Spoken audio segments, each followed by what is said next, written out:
मैं कहता हूँ ये तो अहले बैत किराम के साथ खास निस्बत रखने वाला महीना है। मैं तो कहता हूँ आओ बढ़ो आगे, कदम आगे बढ़ाओ और मेरे हुजूर अकरम सल्लल्लाहु अलैहि वसल्लम के तमाम अहले बैत से मोहब्बत का ऐलान हमने तो पहले दिन से कर रखा है। मैं हर मुसलमान कहलाने वाले को ये दावत देता हूँ कि ए मुसलमान कहलाने वाले, आज कह डालो हुसैन भी हमारे, हसन भी हमारे, खातून जन्नत भी हमारी, मौला अली मुश्किल कुशा भी हमारे, इमाम हसन मुसन्ना भी हमारे, हजरत मौला इमाम अली ज़ैनुल आबिदीन भी हमारे, हजरत इमाम तकी भी हमारे, इमाम हसन अस्करी भी हमारे, इमाम महदी जब तशरीफ लाएंगे वो भी हमारे।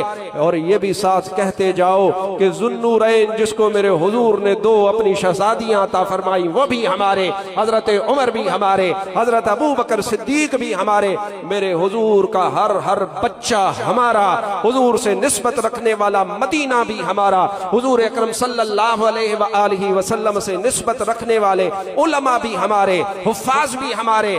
आज आओ उठकर ऐलान करो कि खुदा की कसम जो अहले बैत के साथ मोहब्बत करता है उसके सीने में कभी भी अल्लाह के प्यारों के साथ नफरत हो नहीं सकती। मेरा हुसैन मोहब्बत सिखाता है, मेरा हसन मोहब्बत सिखाता है।